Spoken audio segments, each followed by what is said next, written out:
Willie D Live. What's up, family? Over 130 million people watched the Super Bowl halftime show starring Bad Bunny. Mase was one of those people, and he was not happy. Yeah, man, Mase went in. Mase say, hey, man, Super Bowl performance halftime, they falling off. They're falling off. I could think of a lot of people, I'm paraphrasing, I can think of a lot of people who would have done a better job. He said that Chris Brown is overdue. Chris Brown could have done a much better job. He cited the performances of Prince and Michael Jackson. Boy, that's a high-ass bar now, Mace. Mid Prince and Michael Jackson. Now, come on now. Is that even fair, man? Prince and Michael Jackson, is that fair for anybody? Yeah, that's an extremely high bar. I don't think anybody can eclipse that bar. But in any event, what do y'all think about this, fam? Mase says he didn't like the Bad Bunny show. He gave it a 4 out of 10. A 4 out of 10. He saluted the Spanish community. He said, hey, good for y'all. Y'all had something to be proud of, but I'm not feeling this right here. He was not feeling it at all. Mase was not feeling it. Not at all. He was not feeling it.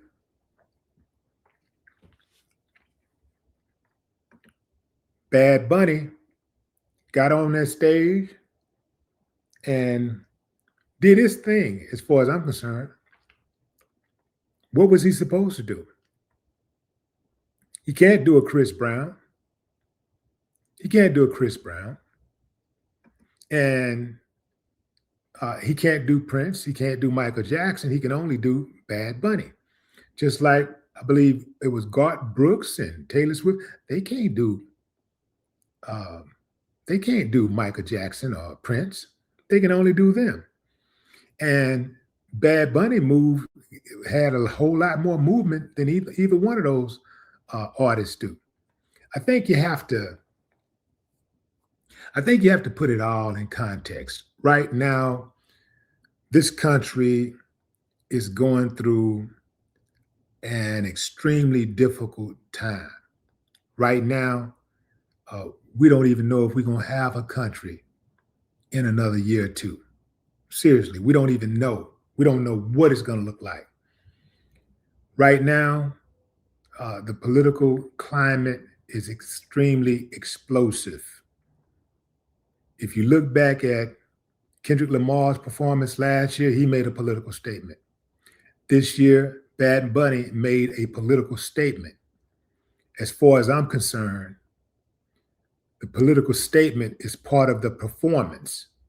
For me, someone who is political, who follows politics closely, and who is an activist, activism comes first to me. Like, being the voice for the voiceless comes first for me. That comes above just entertaining. If you can put them together, that's fine. But that message is important, especially right now. We're at a critical point in history. This country can go left or right, and it's over. It's over. I'm telling you. So for me, Bad Bunny's performance was right on time. And because he made a political statement, he gets extra points with me on the performance side. I give it a 10 out of 10. That's right, I said it. I give it a 10 out of 10 for the message. Yeah, he threw some entertainment in there. He threw a lot of entertainment in there. But he also had a message. The fact that he stood up to the right, those uncivilized mutts from the right, because they got, if you don't agree with what they say, they want to bomb you. They want to bomb a church with 4 little black girls in it or something, They want to hang somebody. They want to kill something. And Buddy was like, he stood his ground. Like, I came, he saw, he conquered and dipped. Turning Point USA tried to put on a counter halftime performance and fell smooth on their face. Even Donald Trump didn't watch it. Donald Trump had a watch party. He had an NFL Super Bowl halftime watch party. What is it with halftime watch party? But it was a watch party for the Super Bowl. And he had the Bad Bunny halftime performance on the screen. They're supposed to be boycotting. See, a lot of this is just these MAGA people trying to be bullies. However they wake up, whatever side of the bed they wake up on, everybody else is supposed to get in line and cater to them. That's what that's about. However they feel. They don't want him performing because he's performing in Spanish. At first they were saying they don't want to perform it because he's going to wear a dress. Then when that didn't work out, because, you know, it was reported that he was not going to put on a dress. He's been known to perform in dresses in the past. That's where that comes from. But then they pivot to him. What did they say?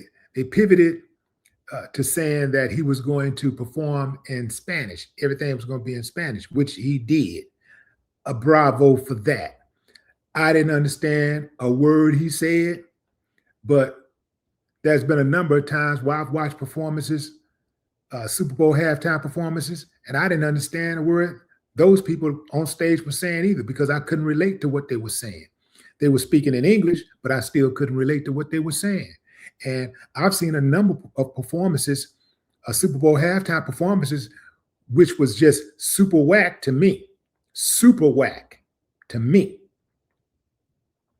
I don't think that performance was whack. I don't think it was whack at all. I think that right now, in these times, we need more of that. Music has always been a reflection of the times.